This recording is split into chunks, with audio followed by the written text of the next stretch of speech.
I pledge allegiance to the flag of the United States of America and to the republic for which it stands, one nation, under God, indivisible, with liberty and justice for all. All right. Next, we'll move to Administrator Report on the agenda posting and notification of the meeting to the media. The agenda was posted at the Three Lakes School and Sugar Camp School via email, the town of Three Lakes, the town of Monaco, the town of Sugar Camp, and the Demer Library. Media notified via email included the Vilas County News, Northwoods River News, WRJO News, and WXPR Radio. And media notified by mail, WACD, WATK Radio. Thank you. Next, we move to amendments and approval of the agenda. Are there any amendments? No. Hearing none, is anyone willing to make a motion on the agenda approval? I'll make a motion to approve the agenda. Second. We have a motion by Stacy, second by Josh. All those in favor of the motion signify by stating aye. Aye. Aye. Opposed?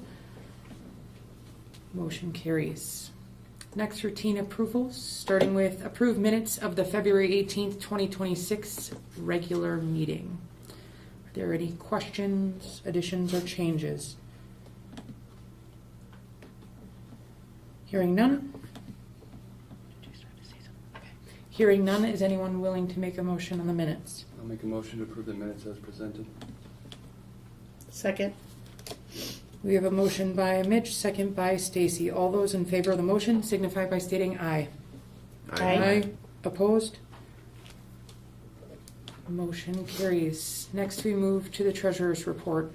I'll make a motion to approve the checks dated February 12th, 2026 through March 5th, 2026 for accounts payable ACH checks number 252600177 through 252600211, regular checks number 132104 through 132188, manual checks number 6081 through 6109, and wire transfers number 202500236 through 202500271 in the amount of $1,968,623.73. And ACH payroll checks number 900047801 through 900048059, and regular payroll checks number 59460 through 59469 in the amount of $405,060.25 for a total amount of $2,373,683.98. Do we have a second? I'll second. Anything more? Okay, we have a motion by Mitch, second by Brian. All those in favor of the motion signify by stating aye. Aye. Opposed? None heard. Motion carries. Next, we move to public comments. Are there any comments from visitors regarding any of the agenda items? Hearing none. Next, we roll to administrator's report. I have a brief update for you. A lot has been happening, especially here in the Three Lakes building. This week began the demolition, and which that meant there's hallways taped off, and you'll see more in our social postings and media that we're covering. Today, the bathrooms, the old bathrooms from the 56 wing, the water was shut down for a while, and those bathrooms are now no longer there, and they're taking things apart so they can start putting it back together. It's been shared with me that there's, I think Jen shared with me too, but there's a real strong curiosity by our students. Word on the street has it they even talked our project manager to let them put on hard hats and take a peek to actually see what was going on. So we're going to have to curtail that as they get into some of the bigger stuff, but I think that's really exciting. They're very, very excited about it, which is really great to see, that they have a vested interest in it as well. And put the first trepidations out there with helping teachers understand that, yes, there's going to have to be rooms packed up, and yes, it's a big job. We do have some professional movers that will be helping us with the process, but when I say a room has to be picked up, it means, yes, your room. It needs to be boxed. It's not like my neighbor's room. I mean, the problem is when you're taking down ceiling and ductwork and there's going to be a lot of dust and grime, we have to prepare for it, and workers can't be crawling over items. So that won't happen till the last couple of weeks, but man, we've got some eager beavers ready to start packing now. So I've asked them to just slow down a little bit because we have supplies coming, and told them to go enjoy their break and be disconnected and be ready for it to all break loose when they come back. Perfect. Anybody have any specific questions at this point?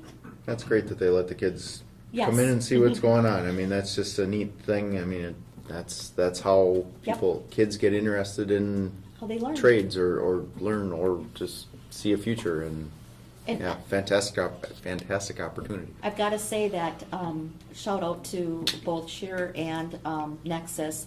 Eric, the project manager, the head one. Colton is at Sugar Camp, but they have been such professionals and so welcoming, not only to staff but to students, that they're making them feel welcome, which is very cool. Thank you for the update. Next, we move to new business, starting with district-related positive happenings. I'll share a few from Mr. G and I. The fifth graders in both buildings attended an overnight camp a couple weeks ago.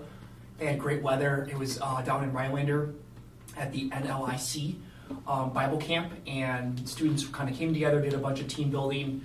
I got to go out there on Thursday night and see a snake show that was put on by the staff there, so it was an awesome event, really great weather. Another highlight was our sixth graders came together and attended a Honey Rock event, very similar concept.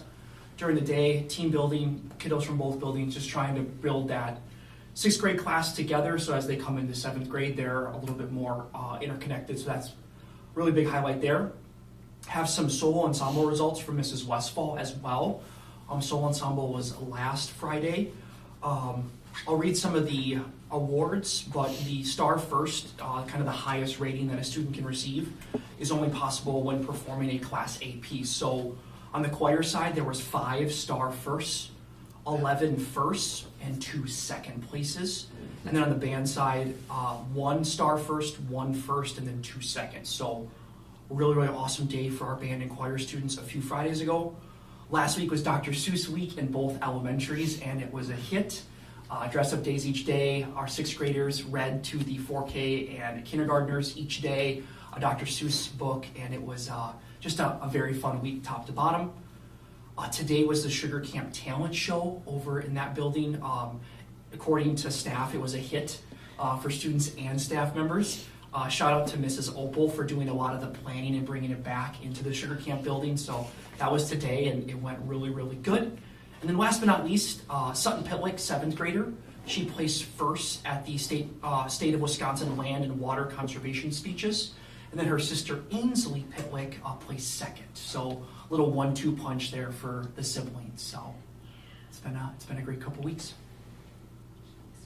Yeah, they were both first. They were I'm sorry. two different. One was juniors and one was My apologies. grade school. First and thank you. That's awesome. Thank you. That is all. All right, just seconding what Mr. Busco said about music. High school was a part of what he quoted in terms of the choir and band, both sending some acts on to the state competition here later this spring, which is good stuff. That was late in February. March 10th, busy day in the high school, a very different day than the normal school day.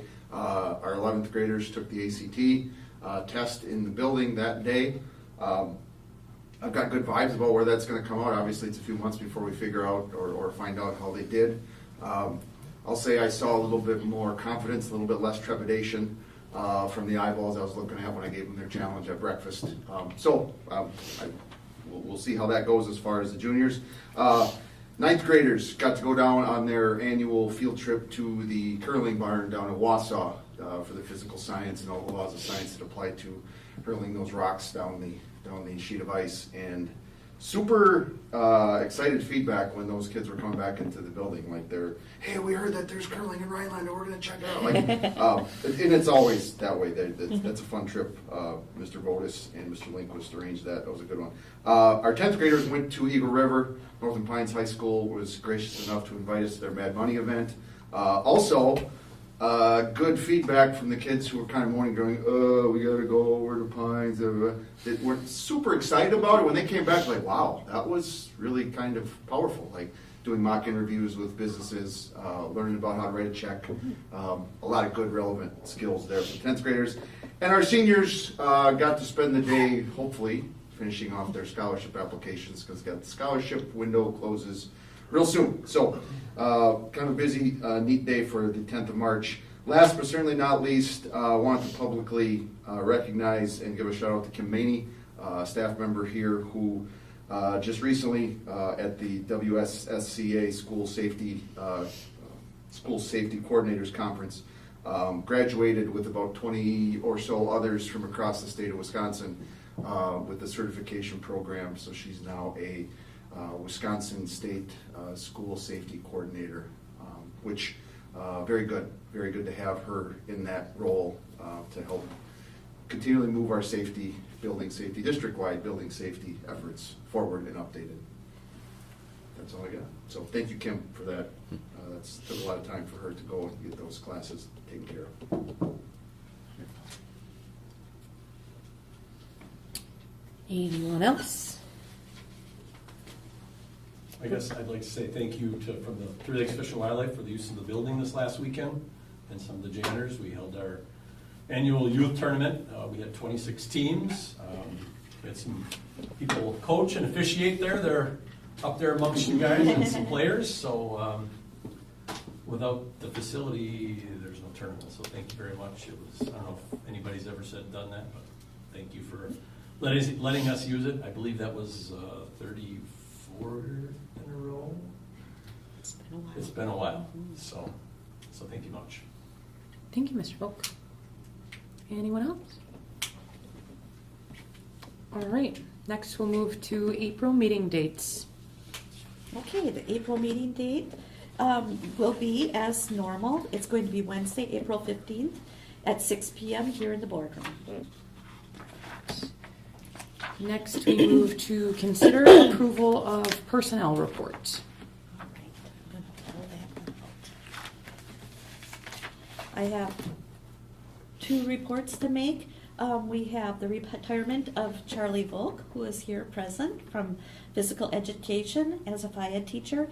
And at the end of the school year, Jennifer Perkin, high school English teacher, will be resigning her position.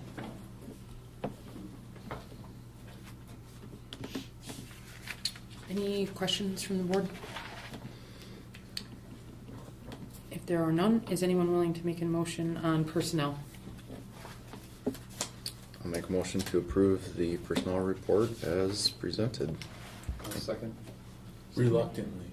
Yes, reluctantly. Mr. Volk, since you're here, did you want to say anything about Yeah, I don't know. I tell you, that wasn't an easy letter to write.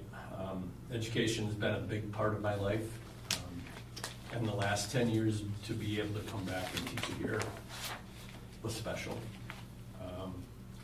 I think I've taught, or I am teaching, most everyone's or grandkids or kids, and I've really enjoyed it. Three Lakes was a good landing spot for me at the end here. The kids are amazing. They're good. Really enjoyed being allowed to do some of the things that, well, I'm going to do tomorrow with them. We're going to go skiing. A lot of the outdoor stuff. The principals have been very supportive, and again, I don't know if maybe Stacy was on the board when I was hired. I'm not quite sure, but I know how hard all of you guys work, and you guys probably don't get as many thank yous as you should. My wife was on the board for 9 years, and I know the hours and work that she put in, so I know you guys probably don't hear it much. So thank you for what you guys do for us as a staff and for the kids here, because it provided my daughters with a great pad to leap from, and they're doing quite well, and it all starts with a good base. So thank you very much. Thank you, Charlie, for your service, again, here at the district and within the greater community, because you had service at Rhinelander as well. I think most of us are not snowed to the fact that this isn't going to be the last we see of you. Truly hope that you continue to stick around and influence our kids and grandkids for which it applies, and thank you for all you do. Thank you. I've talked with Terry about a few things, a few ideas that I'd like to do. Some of the things that I'd like to do with the kids doesn't fit in a normal curriculum or a normal half an hour. So, I'd like to do some of that stuff with them and give them the experience of the outdoors and the Northwoods, because we need our kids coming back here and they need to enjoy it, because somebody has to take care of us when we get older. And, if they don't enjoy it, they're not coming back, because winter's long. Yes. So, again, thank you guys. I really Thank appreciate you. for everything you guys have done for Thanks, Charlie. myself and my family. Thank you, Mr. Volk. Okay, so we have a motion by Josh. Who was the second? Okay, motion by Josh, second by Mitch. All those in favor of the motion signify by stating aye. Aye. Opposed? None heard. Motion carries. Mr. Yu, you're up. Consider approval of the FBLA state competition trip. Alrighty, well, our club was in competition in February, and we are advancing 7 students to compete in Green Bay at state level. One first place finisher here, Spohn, taking first place in business management.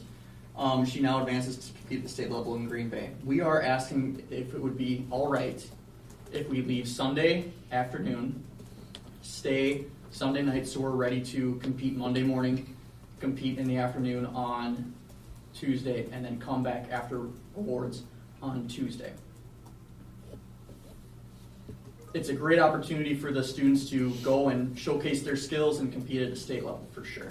And we're competing in events all the way from entrepreneurship to business law to data science and analytics.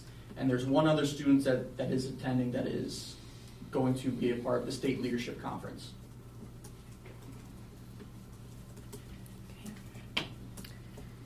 Any issues, concerns with the plan as far as No. driving, resourcing? No, we have done this before because it's an overnight, that's why it's in front of the board. Okay. Congratulations on all the success. That's awesome. Any questions from the board? Is the one chaperone plus you, or just including? Just myself. Okay. If we could have 2 chaperones, that would be phenomenal. Just seems. Whether that's Scott Lindquist or Rich Martin. Just seems like 8's kind of a larger group to handle all by one, especially when male female dynamic a little bit. So. If we could have 2, I would love it. Mr. Zeus, do you have any problem with that? No, but Mrs. Volk isn't here, and those are 2 of her employees that she might miss from the building. So we'll have some conversations about Yeah. who we can spare, for sure. We can look at that. Anything else from the board? If there are none, is there anyone willing to make a motion on this? I'll make a motion to approve the FBLA state competition trip as presented. Do we have a second? Second. I'll second. Brian. We have a motion by Stacy, a second by Brian. All those in favor of the motion signify by stating aye. Aye. Aye. Opposed? Motion carries. Thank you, Ms. Palm. Mr. Yu, for coming in. Thank you. Thank you. And good luck. Thanks. Okay, next we go to consider building and trades 2026 garage construction project. We have Mr. Volkman and Mr. Zeus to talk about this. The idea came to us when Linda Goldsworthy, who is a community member, many of you probably know her well, she and her husband are quite active. They want to construct a garage, which is only 2 blocks from the school. And it looks like a wonderful learning opportunity. and it takes away a lot of the factors of time, travel, and such. So we've already had a couple of preliminary meetings. Brad and Justin have been real active with this, Nate Coach as well, in what we're looking to need. And with that, I'm going to turn it over to Justin and Brad to share what we're thinking. Yeah, generally speaking, this group knows that we haven't had a great turnout or a large number of kids signing up for building trades class. Part of the issue there is they have to have basically the afternoon free and travel to Pines, which is an awesome opportunity that we have that. We don't get a ton of, so far, we haven't had a ton of interest in taking that course in and of itself.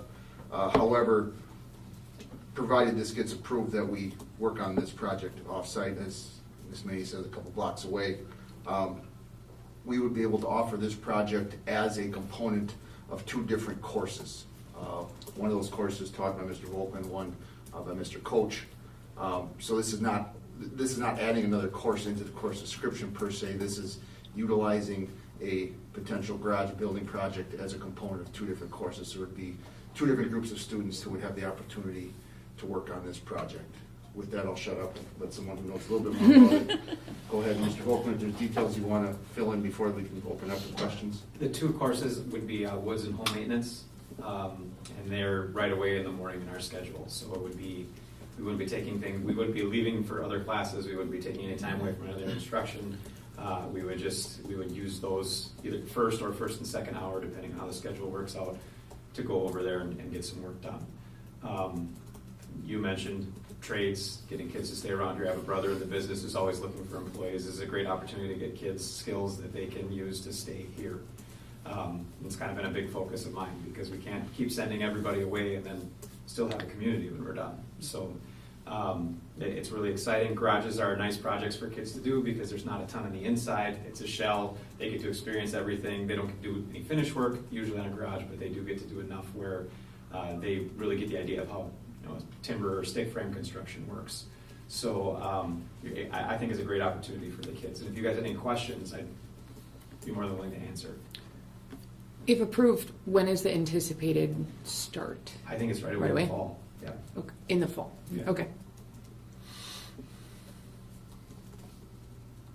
I think this is a great idea. Has there been any, I guess, preliminary talks with any of the local trades, construction or whatever, just to maybe stop by the site and, kind of lend a hand or either lend just a couple words? Right. We've talked about some of the stuff we can't do, so we'll have somebody come pour the concrete, but the kids will hopefully be there to observe that, and then they can have a talk with the professionals that are doing that and learn kind of the process through that, and whatever other resources that we can have. If there's things we can't do, or if there's people that can come in, it's certainly something we can focus on. I might know a person who could stop by that's right in their neighborhood. He's bored, right? Yeah, nothing else to do. I know you put on things to note. There is insurance for students. Yeah, and that's a district district insurance. So that list was made by a contractor, he's a former tech ed teacher at Rhinelander. That they kind of talked with him, and he put a list of considerations there. Okay. I think we have most of those covered. I don't think that we don't have any issues with anything he was worried about.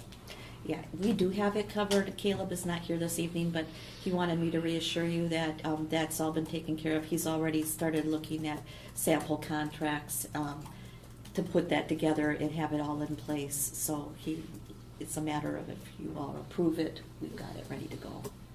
Okay.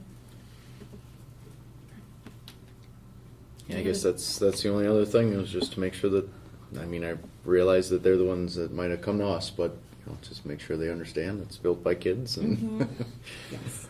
and Hold harmless. they'll do their best. Yep.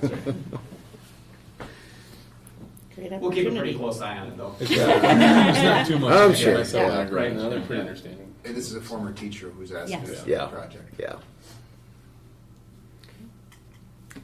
Any other questions from the board? Okay. cool opportunity, and thank you for them for coming to us, Absolutely. give us that. Is anyone willing to make a motion? I'll make a motion to approve the building and trades garage construction project as presented. Second? We have a motion by Mitch, second by Stacy. All those in favor of the motion signify by stating aye. Aye. Opposed? None heard. Motion carries. Thank you, Mr. Volkman, Mr. Zeus, for being here for that. Next, we move to consider approval of CISA Shared Services Contract. Every year I bring this before you to show what we are anticipating for services for the upcoming year 26-27. It's very close to what you've seen before. We don't have some staffing reflected in here anymore because we have hired in-house. That would be like the position that Maddie Volkman is now in. You'll see that we have units equals days, so that's days of in service, in training. If we don't use those days, they're not charged to us, but we try to attribute what we're anticipating using because that way they are getting the people to make sure we've got them lined up. We have an excellent partnership with 3 specific members of CISA 9 that are working with us, Carrie Jo Bornberg, Casey Schultz, and Ryan McCain. And then they've been working with us on our principal leadership as well as our staff, writing our standards and our assessment grants. It's very complementary to what we've been doing because we participate in things there that are free to the district, but then we also purchase additional services as well. Some of the other things you'll see are like the career in tech ed. That is all $921 is all we are allotted from the state, so we join their consortium. We get way more in service from them for our $921 to manage that. Environmental services, they're on board with us too. You know, that's to help us make sure we're meeting all the things that are required within the environment.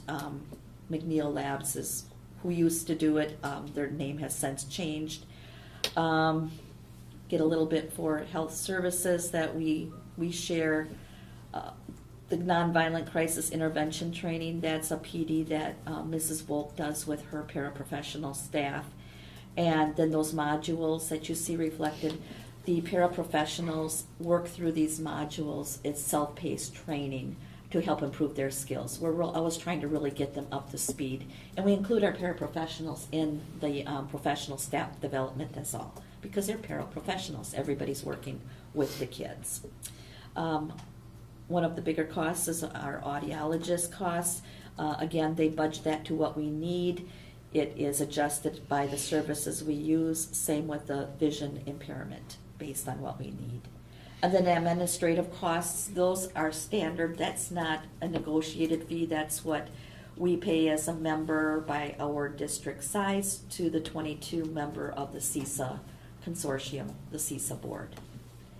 So it's very much in order with what you've seen other years. I would answer any questions that you might have in regards to the contract. It comes before you this time of the year because they bring it to their board of control in April. How much of that do we usually end up using? Pretty much, it's usually pretty right on target. Is it? Yep, it might be within probably a few $1,000s below. If we do see a need though, I will contract individual days, you know, like at the $850, or if they've been working with us, they give us a cut rate, but we're usually pretty close to what we have determined.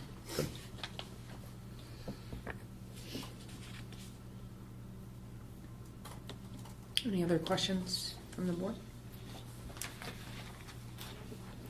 If there are none, is anyone willing to make a motion on the CISA contract?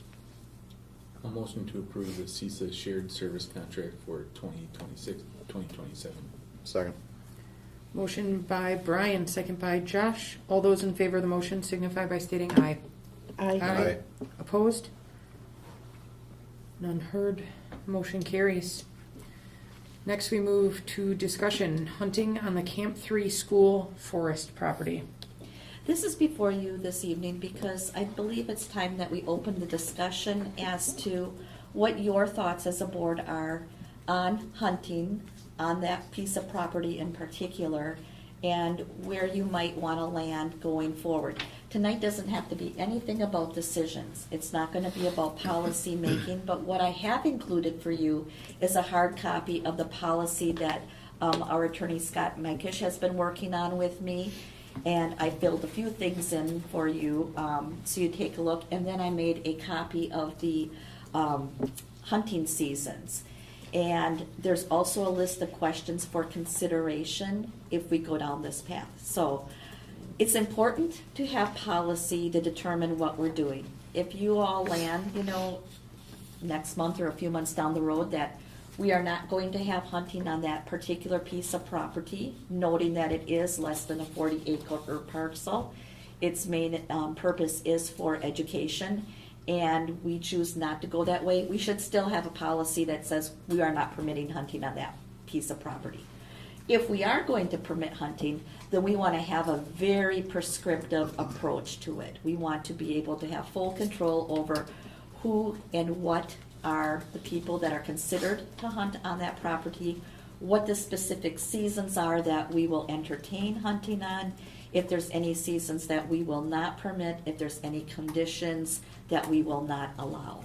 So that's why I kind of got a lot of information for you to start thinking and opening a conversation this evening.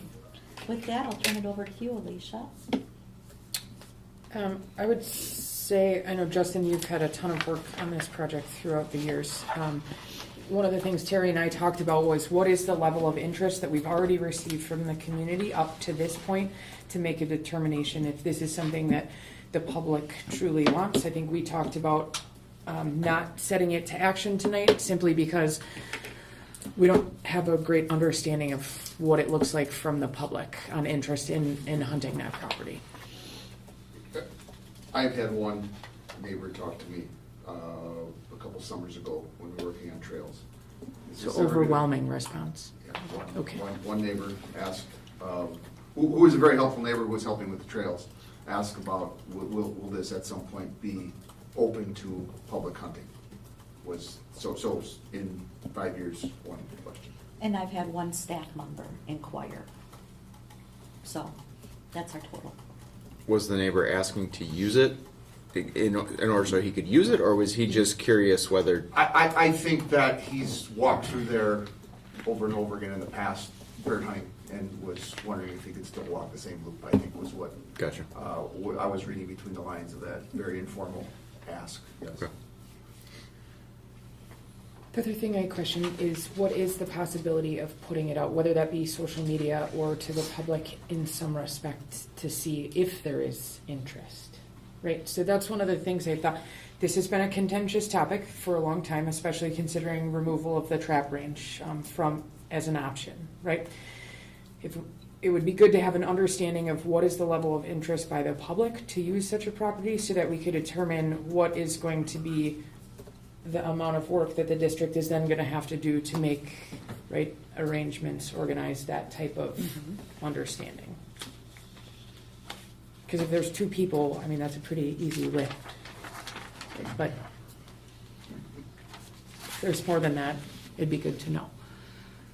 That was my thought so far.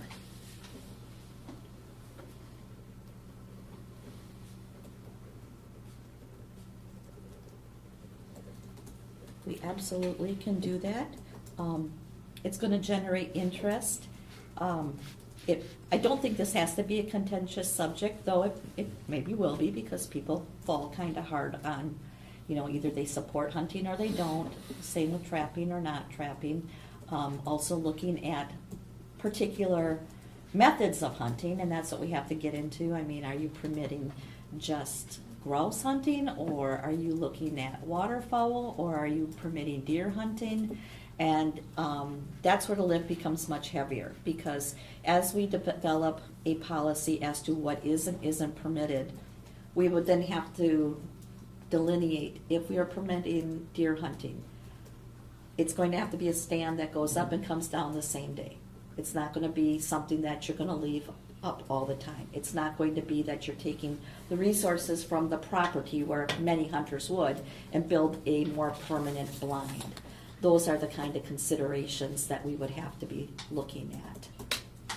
in the policy that I have here as a sample for you, when it starts off, it gives you the description of the land, and it tells you exactly where it's at. And it's a nominal acreage of 39.4 acres. As we go into it, we talk about who is allowed to hunt it, and the only people that we would permit to be considered would be residents or employees of the school district. It would not be open to even Vilas County residents. It would be specific to our immediate taxpayers and clientele.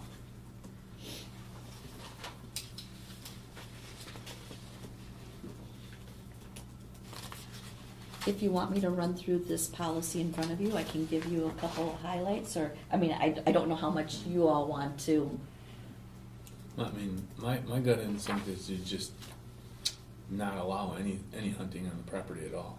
I as you started to go down that list, I was thinking the same thing as I was reading this earlier this week. It's like, oh, what about this? What about that? What about this? And then I just think that as we kind of state early in the process, it's really meant for more of a conservatorship and really appreciation of the land. And I don't know that if we introduce hunting into that's kind of following with our initial reason for having the land in the first place. I guess how would you, I mean, if a student group is going to use it and someone has a bow stand up or whatever they're doing out there, like how do you negotiate that if you got a group of students walking through it? Just Yes. those would be some questions. The And again, policy- someone from Biles County is driving by and sees turkeys here in the spring and goes out after them. Like, I don't know how you're going to regulate. It will have to be very procedural. It would have to be posted both at the gate and on the website. If a student group would happen to be out there, the policy would say that all of their hunting activities cease at that moment, but you can see the conflict that could potentially come into play there because Who's going to enforce a trespass issue or something like that? as well? that's just it. The heavy lift that I do foresee is, I don't think an overwhelming number of people, and I honestly don't have a lot of concern with like a staff member or the neighbor that Justin mentioned, but it could become something that opens up even more. It is a small piece of property.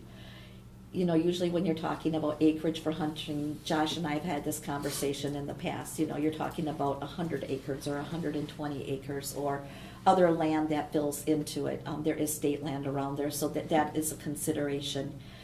The intention at some point is to have, and I hope sooner than later, but we're in a massive building project right here, is to have our outdoor classroom and facility, to really get that developed. My dream still is, and I'll go on public record to say it, is to have a tree house type of setting where you're up off the ground for a learning environment. I want treehouse masters to come and work with us and say, let's make a unique experience. You know, to me, once you open that door, you can always change policy, but we've already said we're permitting hunting. I personally am a hunter. I am a supporter of the sports and hunting in the Northwoods. I don't have a problem with it, but I do want us to keep our focus on the educational component and keep that in mind as we're doing our decision making. Like I said, we don't have to jump on anything right now, but I do also want our public to know that we're taking their consideration.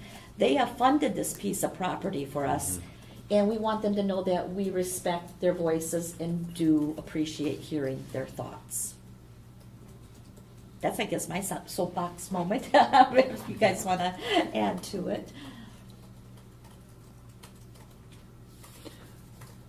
Yeah, I'm kind of 50-50 on it. I could swing a couple different ways based on a couple different arguments.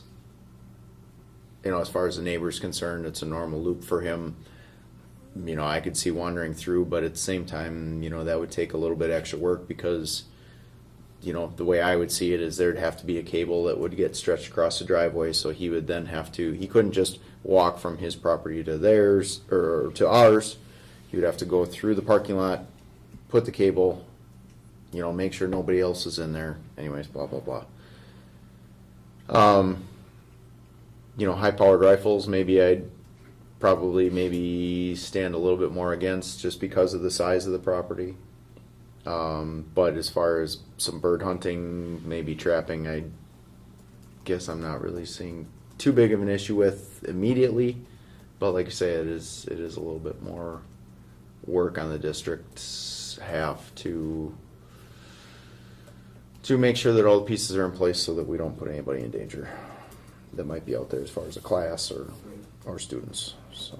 And I would agree with you with like the use of the property, but like Mitch was kind of alluding to, and like my head just goes to, if we're going to use the property, it's really going to cause all this, conflict and turmoil, which is unnecessary with, by us just shutting it down from the beginning. Then we're just going to avoid that no matter what. Well, a lot of the use primary, changes at some point. a lot of the primary use by the school district is going to be during the week. So if we just say, Saturdays and Sundays, we could set some limitations. It's not that everybody just gets to walk out. They'd have to get permission from the school, which we'd, then have to put something out. Does anybody want to use it? Is there any educational opportunities? Again, more of a heavy lift We also have on to the be school's behalf. sort of careful about saying no hunting, no trapping, because then if we have a class, Mhm. an outdoor class that wants to practice trapping or do those Mhm. kind of things, we have to be careful about wording and language, because if we say blanket, no anything, right, it allows an opportunity for our teaching staff to use the property for our students as well. Mr. Volk, what about archery, doing it out there Mhm. versus in the gym? Right, like as an option, but if you say no, that means no. We got to be careful what the policy language says. I think we would make a point of writing our policy language to have student-specific versus public other use. To me, student use falls under curricular, co-curricular, under the board authority. That to me, if we said no public hunting by others, that would mean that if there was a class that wanted to be taught on, like Mr. Stotts used to do the drumming of the grouse, that wouldn't preclude that, even if there was some shotgun safety and such. Though Justin and I have talked about, if they really want to do a drumming study, do we want those birds eliminated, or would that interfere with it? I'm with you, Josh. I can see both sides very clearly. I guess my thought is I would like to go slow before going too fast. Mhm. Can I ask a question? Yeah. Would it pertain to all the other properties that the school owns as well? Because if once you set it on one piece of property, the school owns many other pieces. This is specific to the Camp 3 piece of property. To your point, 2 summers ago when we were cruising through the one down here by Stella Lake Road, there's all kinds of hunting happening Yeah. down there. Mhm. Because it's never been addressed. Maybe it's time for Mhm. all of it to Right. be included by parcel. This one is, how many times did we use the one, you guys said you were cruising it down by Stella, that piece down there. Checking it out. Obviously the one on A is gonna be used Tons of a lot more, since that's what it's set up for. Yeah, for sure. But I don't understand, if you could, the trappers course or trapper education, Mr. Kortnoff wanted to do a trapping course out there where those traps are placed and removed the same day for educational purposes. I don't know how that would, if you didn't allow hunting or trapping, but that's for an educational course and those traps aren't left. There's a lot of things to discuss, but I'd hate to see it shut down if that group of people want to use it. And if we've got other pieces, of property too, maybe we say, there's always the potential to say no to this one, but we'll allow this one. You absolutely have that option. Again, I would say if Mr. Kortnoff wanted to do something with us with the district, we would absolutely welcome that, because that's an educational opportunity rather than a trapping or hunting. I am uncomfortable about trapping, not by any of the Kortnoffs, don't get me wrong, but by just a trapper that wouldn't be familiar with, because we're going to have the requirement, I think, based on the legal input, that whatever is done at the beginning of the day has to be removed at the end of the day, and that doesn't really work for trapping. So I think that would eliminate that. I would not want to say, well, it's okay, and then have, like I've said, a class come out there who is not expecting to see something on a trap. And traps can be dangerous, we want to be very, very careful. So we have to really be thinking forethought before we make any final decisions.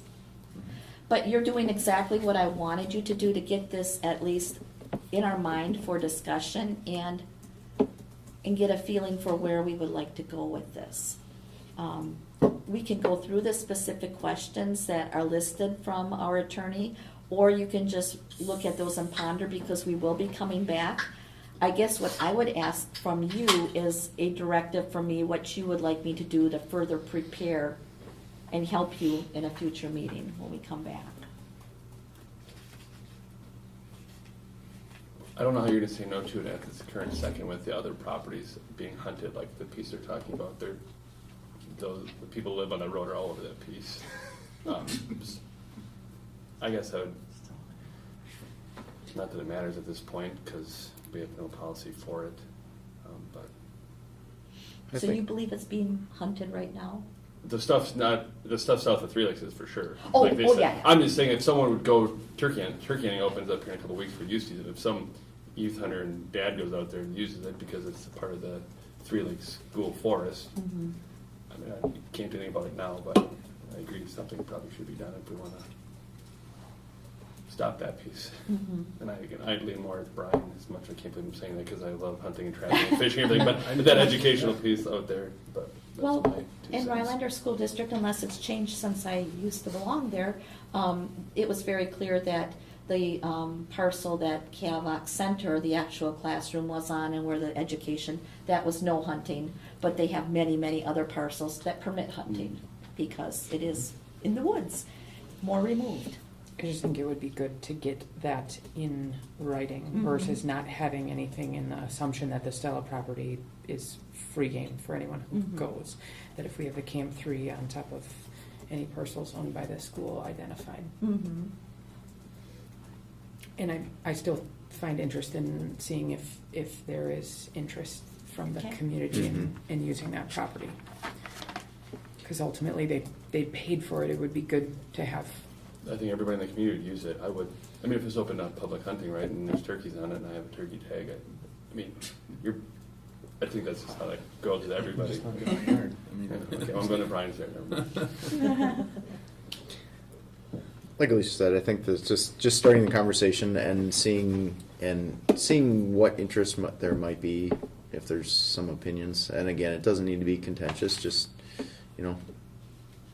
if people have a thought for or against, we'd just like to know, to see which way people are, our constituents are leaning. I guess my only thing with that, like that, I think that that's a great concept, but like the practicality of actually, with really poor results with getting surveys, we just have, it's terrible. So I mean, how many responses are we going to accept? If 3 people respond, we're like, okay, well then we canvass the community. Or if 10 people respond, is that enough? Like, and I just don't think that that's going to be. Again, I think that's a great idea. If we have 150 responses, great idea. If we have less than 30, it's worthless, really.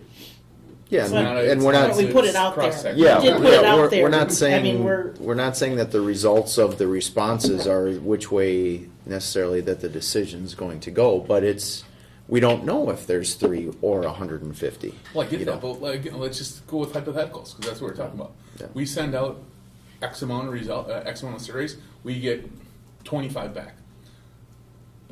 15 of those say, yeah, we'd hunt the property. So we're going to theoretically would make a policy decision on 15 people responding to a survey. Not necessarily, it's about Because it's giving an people the overwhelming yes. opportunity in time, right? This has been a contentious topic on the land and what we were doing with it for years. So now we've gotten to a point where we're using it for educational purposes. I think it's important to give the community an opportunity to express interest so that we can, and if they don't respond, right, at least we gave that time opportunity for them to provide feedback. And if there's only 15 Okay, people so but if there's only 15 people that respond, just say, okay, there's very little interest. Then we would evaluate whether it's worth the school's time and energy to go that far. Would we better, again, this is just let's throw something at the wall so it sticks kind of a conversation. Would we be better off to just serve and get it on a meeting agenda and to say, we invite the public to make their comments and let yourself be heard. This is gonna be your time, and we'll respond and make a policy to that. Because again, I'm just trying to like think about, are we gonna waste time? And then are we gonna try to make a decision with not enough real information? There's nothing wrong with putting it on the agenda for next month and saying that exact same thing. It's posted to the public. If they have an interest in coming and making their argument, then they can come. But we've also had challenges with that I in the agree. past as well, I agree. right? As we can see, there's staff and us too. Go ahead. I just wanted to ask a basic question. My thought process with everything you guys are discussing is, more importantly, how could you make it work? Irregardless of what the public thinks, can you make it work? And how would you make it work? You want me to answer? Because even if all the public wants it or doesn't want it, I mean, is it really feasible? I have already, it would be a heavy lift on the district, even if it's only, we're talking about 2 hunters or 20 hunters. Because within the policy that we would have to develop, first of all, an application procedure, which will require verification that they meet the DNR licensures and everything. Then from that level, it has to be verified and approved at the district level. Then the district would have to issue a permit for them to be parked in the parking lot, so they would need a permit on their person, and they need a permit in their vehicle. They could only enter through the parking lot at the designated times that we specify it to be. It's going to require eyeballs, these 2 people right here, because Miss Maney's not going to be watching the gate, but under Justin and Ann with facilities in School Forest, they're going to have to be the heavy eyes that are on it. And also contact with law enforcement should there be any kind of issues that we do have an issue, we would have to reach out to our local law enforcement for enforcement. We can't enforce. So on the surface, that's the first answer. It sounds nice and neat and slick, but there's a lot of manpower and time that will have to be accounted for. Can it be done? Yes. And we can do it well once we get the process in place. But it's not just going to be a call, hey, Terry, I'd like to go bird hunting this weekend. Yeah, you go ahead, it's fine. That's not going to happen. It doesn't matter if you're an employee. It doesn't matter if you're my cousin, which I'm related to everybody in the town anyway. So it's just going to be a standing no unless we have a policy with procedures in place. So thank you for that question. That's a good question. Does it in any way, shape, or form affect the lawsuit that's currently going on? I mean, are you just going to ruffle feathers? Not like. Because it's under Wisconsin statute, the authorization is there for hunting on school forest. We are, our board is authorized to allow hunting. I don't think they can. Will it ruffle feathers? Probably. Well, obviously that was a dumb question. Yes, it'll ruffle their feathers, but I just don't want.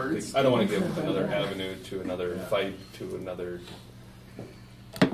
My main focus is I want students out there. I want it being used, and I don't want any barriers that come our way. And sometimes that's why I say it's maybe better to go a little slower and maybe a little bit more restrictive, and then we see what comes. That's just me being super precautious, all personal aside. For the next meeting, again, kind of like, it seems like you want a more quick decision? No, not a quick. I'm just. Again, it just seems like a nightmare for Yeah. Terry in the school district, whether you want it or not want it, and you're going to Miss people Ellis. upset or not upset. And if the students wanted an archery range out there, that's not hunting. That's just class. Actually, I And- thought we would have some people here tonight that would be opposed to us even having this conversation. That's why I had talked to our board president and said, let's get it started.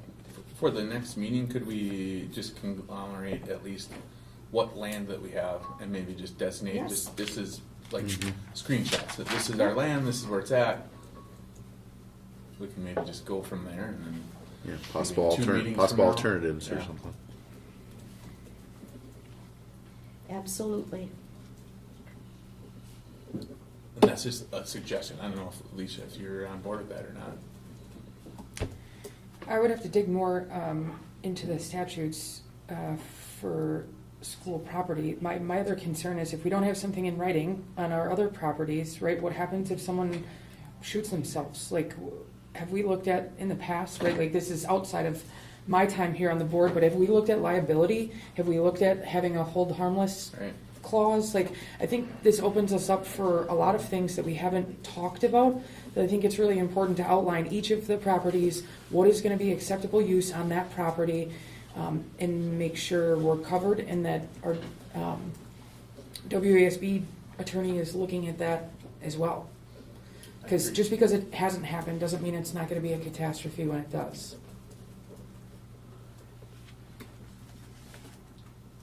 And if the public should come, if they have an argument, one way or the other, to the next agenda item. And we're not the only school district that has public, or has No, land that's it's all over hunted. this. Right, River yeah. has lots. Rhinelander has a boat road also. Mhm.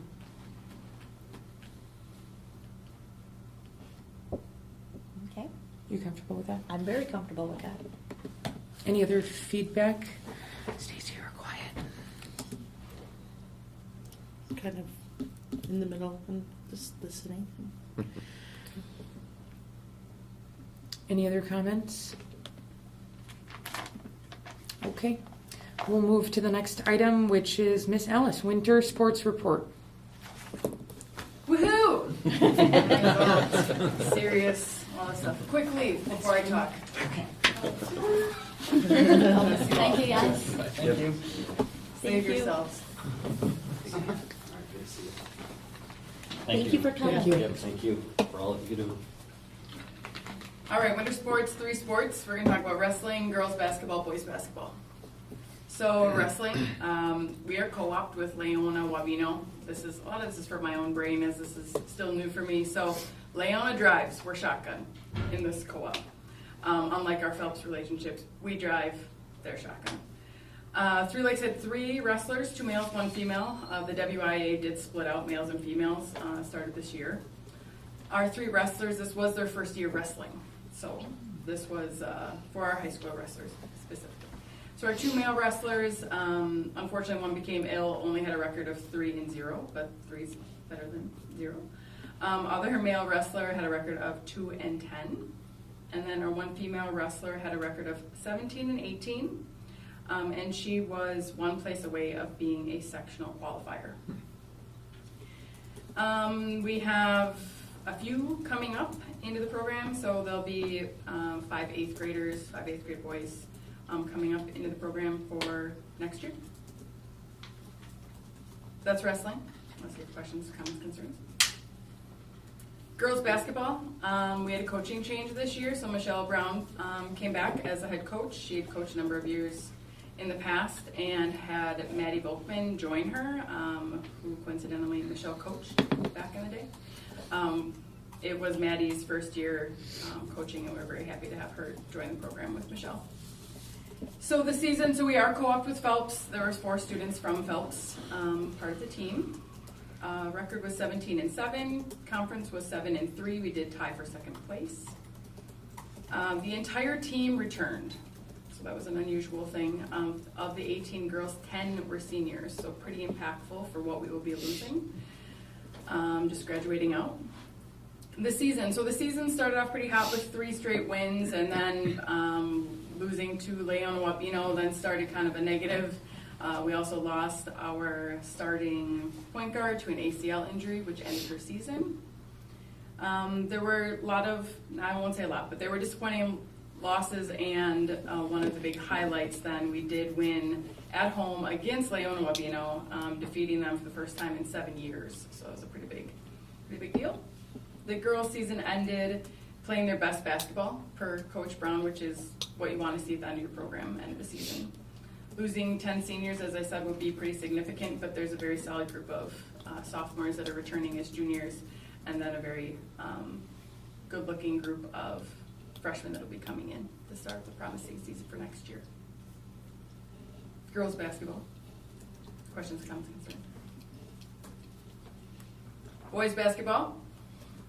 This is one of our few sports that we are not co-opted in. Phelps has their own JV team. So just us, 3 Lakes. 16-10 overall record, 6-2 is conference. We were 2nd place in conference. Of the 20 boys, 3 were seniors. There was a lot of non-conference games, a variety of competition levels with that, which led to some struggles, but building a lot of character and a lot of different types of play, per Coach Lurby. The team peaked at the right times and ended the year with some great wins. They did lose in the regional final against Leona Albino, which was disappointing, but it was very exciting for the boys to make it to the regional finals. The seniors only losing 3, of course, will be missed, but there's again some incoming freshmen that are going to help build the program. Spring. Thank you. Thank you, Miss Ellis. Melt the snow. Are the fields ready to go yet? You don't have to tell me. And get out of my gyms. Okay, thank you. Next we'll move to WASB correspondence and updates. All we have from them this week, or this month, is our school news that was sent out. I don't have anything else that they have for me to share with you at this time. Okay, perfect. At this time, I'd like to say thank you for everyone who attended. We will be going into our executive session. Is anyone on the board ready to make that motion? I'll make the motion to go to the executive session. Do you want me to read that? Can you read the action? Recommended action, please. Maybe. Yeah, a motion to adjourn to the executive session pursuant to Wisconsin State Statute 19.851C to consider employment, promotion, compensation, or performance evaluation data of any public employee over which governmental body has jurisdiction or exercises responsibility, specifically to consider staffing levels, individual staff contracts, hiring of staff, and or resignations, retirement of staff. Additionally, the session will include approval of minutes from the February 18th, 2026 executive session. Do we have a second? Second. Okay, we have a motion by Brian, second by Mitch. This will be a roll call vote with aye. Mitch. Aye. Brian. Aye. Josh. Aye. Stacy. Aye. Alicia. Aye. We will now adjourn into executive session. Again, thank you everyone for coming.